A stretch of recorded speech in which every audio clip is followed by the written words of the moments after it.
സംവിധായകനോട് ചോദിക്കാനുള്ള ഒരു super hero ഇമേജുള്ള കഥാപാത്രങ്ങളൊന്നും അഭിനയിച്ച് ചെയ്തിട്ടില്ല, അല്ലെങ്കിൽ ഭയങ്കര ലൗഡായിട്ട് അല്ലെങ്കിൽ ഭയങ്കര സൂപ്പർ ഹീറോയിസം കാണിക്കുന്ന കഥാപാത്രം ചെയ്തിട്ടില്ല.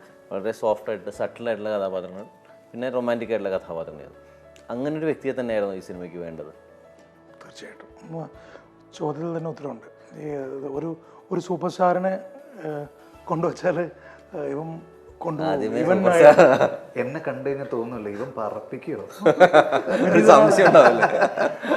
വിനീതൊരാളെ ഇടിക്കും അല്ലെങ്കിൽ വിനീതൊരാളെ അടിച്ചു എന്നൊക്കെ പറഞ്ഞാൽ നമുക്ക് വിശ്വസിക്കില്ല. എൻ്റെ വീട്ടുകാർ ആരും വിശ്വസിക്കില്ല. അപ്പോൾ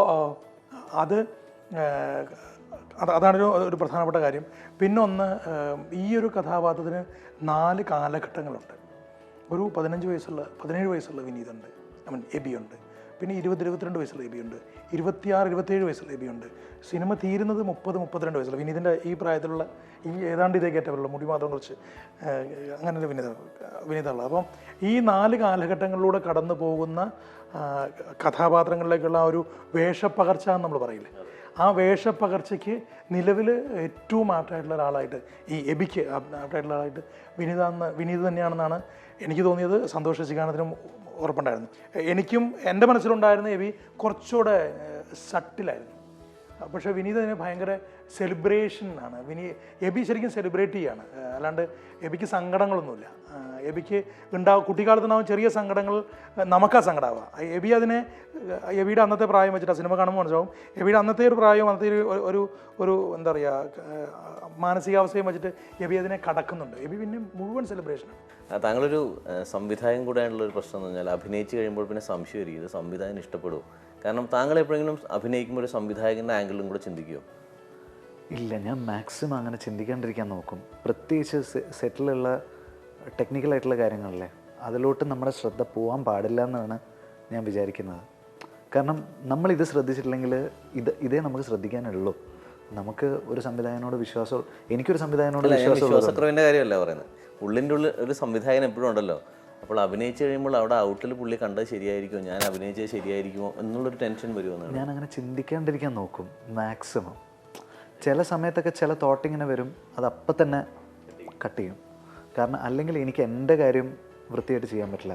ഫസ്റ്റ് ഷോട്ടിന് ഞാൻ വന്നിരുന്നിട്ട് ഞാൻ ചെയ്ത് കഴിഞ്ഞ് ഞാൻ ശ്രീയേട്ടനെ ഇങ്ങനെ നോക്കിയപ്പോൾ ശ്രീയേട്ടൻ എന്ന് പറഞ്ഞു. അപ്പോൾ എനിക്ക് ശ്രീയേട്ടനൊരു പൂർണ്ണ തൃപ്തി ഇല്ല എന്ന് എനിക്ക് മനസ്സിലായി. അപ്പം ഞാൻ വിചാരിച്ചു ഓക്കെ, ചിലപ്പോൾ ശ്രീയേട്ടൻ വിചാരിച്ച രീതിയിലായിരിക്കില്ല, അപ്പോൾ ഒരു ഷോട്ടും കൂടെ കഴിഞ്ഞിട്ട് നോക്കാം എന്ന് വിചാരിച്ച് ഞാൻ അവിടെ ഇരിക്കുമ്പോൾ ശ്രീയേട്ടൻ എൻ്റെ അടുത്ത് പറഞ്ഞു, വിനീതെ എന്തോ ഒരു മിസ്സിങ് ഉണ്ടെന്ന് പറഞ്ഞു. അതായത് എബിയാണ്, പക്ഷേ ഈ പ്രായത്തിലുള്ള എബിയിലേക്ക് എത്താത്ത പോലെ എനിക്ക് ഫീൽ ചെയ്യുന്നുണ്ടെന്ന്. പിന്നെ ശ്രീയേട്ടനും ഞാനും സുരാജേട്ടനുണ്ടായിരുന്നു. അപ്പോൾ അവിടെ സുരാജേട്ടനും കൂടെ ഇരുന്ന് ഡിസ്കസ് ചെയ്തു. എന്തോ ഒരു സാധനം മിസ്സിങ് ഉണ്ട് ആ ക്യാരക്ടറിൽ, ഐഡൻറ്റിഫൈ ചെയ്യാൻ പറ്റുന്നില്ല. അപ്പോൾ ഒരു 10 മിനിറ്റ് സുരാജേട്ടൻ അവിടെ ഹെൽപ്പ് ചെയ്തു. സുരാജേട്ടൻ എന്നോട് നീ ഇങ്ങനെ ചെയ്തു നോക്ക് എന്നൊക്കെ പറഞ്ഞിട്ട് 1-2 കാര്യങ്ങൾ ഇങ്ങനെ പറഞ്ഞു. എന്നിട്ട് നമ്മൾ 1-2 സാധനങ്ങൾ ചെയ്തു നോക്കി, എന്നിട്ട് ഒരു ടേക്ക് പോയി. അതിലാണ് 3-ാം കാലഘട്ടത്തിലെ എബീനെ എനിക്ക് തിരിച്ചറിയാൻ പറ്റുന്നത്. പിന്നെ അങ്ങോട്ട് ആ ഗ്രാഫ് പിടിച്ചിട്ടാണ്. ഈ ഗ്രാഫ് കിട്ടുന്നതാണ് ഏറ്റവും ബുദ്ധിമുട്ടുള്ള കാര്യം. കാരണം ആ ഗ്രാഫ് ശ്രീയേട്ടന് കറക്റ്റായിട്ട് തോന്നണം, എനിക്കത് പുൾ ഓഫ് ചെയ്യാൻ പറ്റണം. എബിയെ സംബന്ധിച്ചിടത്തോളം അത് കറക്റ്റായിരിക്കും, ലോക്കാവണം. അതിൽ പല നമ്മുടെ സിനിമയിൽ വന്ന് അഭിനയിച്ചിട്ടുള്ള പല ആർട്ടിസ്റ്റും അതിൽ ഒരുപാട് ഹെൽപ്പ് ചെയ്തിട്ടുണ്ട്.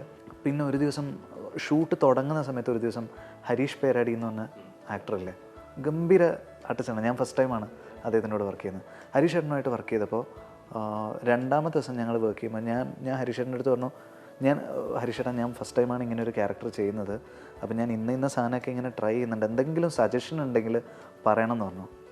അപ്പോൾ പുള്ളി എൻ്റെ അടുത്ത് പറഞ്ഞു, ഞാനൊരു കാര്യം പറയട്ടെ വിനീതേ എന്ന് ചോദിച്ചിട്ട്.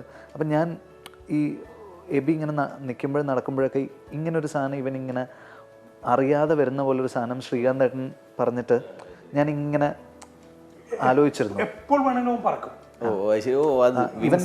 ഇവൻ ഇരിക്കുമ്പോഴൊക്കെ ഈ ഒരു സാധനം ഉണ്ട് ഇവന്. അപ്പോൾ എനിക്ക് കറക്റ്റായിട്ട് ഇപ്പോൾ ചെയ്യാൻ പറ്റുന്നില്ല, കട്ടായല്ലോ അത്. അപ്പോൾ അല്ല, മാനസികമായിട്ട് കട്ടായിട്ടില്ല, പക്ഷേ ഫിസിക്കൽ ടാസ്കിങ് ഇല്ലല്ലോ ഇപ്പോൾ. അപ്പോൾ ഹരീഷ് ചേട്ടൻ എന്നോട് പറഞ്ഞു, നീ ഇങ്ങനെ ഒരു സാധനം ട്രൈ ചെയ്ത് നോക്കുന്നുണ്ട്, ഇതിങ്ങനെ എനിക്ക് കാണിച്ചു തന്നു. ഇത് ഇതവൻ്റെ ചിറക്, ഇതെപ്പോഴും അവൻ്റെ മൈൻഡിലുണ്ടാവും.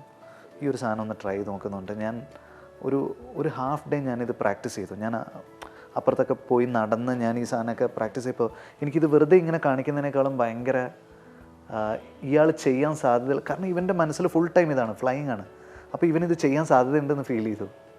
എന്നിട്ട് നമ്മൾ 1-2 ഷോട്ടിൽ അത് ചെയ്തപ്പോൾ ശ്രീയേട്ടൻ അത് ഭയങ്കരമായിട്ട് ഇഷ്ടമായി. ഇത് കൊള്ളാലോ, ഞാൻ പറഞ്ഞു ട്രെയിലറിലുണ്ടല്ലോ, ഇത് എൻ്റെ അല്ല, ഇത് ഹരീഷേട്ടൻ്റെ എന്ന് പറഞ്ഞു.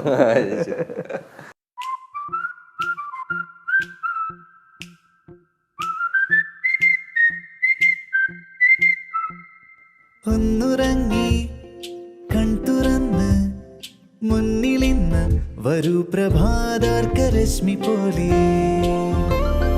കാടിറങ്ങി മേടിറങ്ങി നാടു ചുറ്റി ഈ വിഹായസിൽ പാറുവാൻ.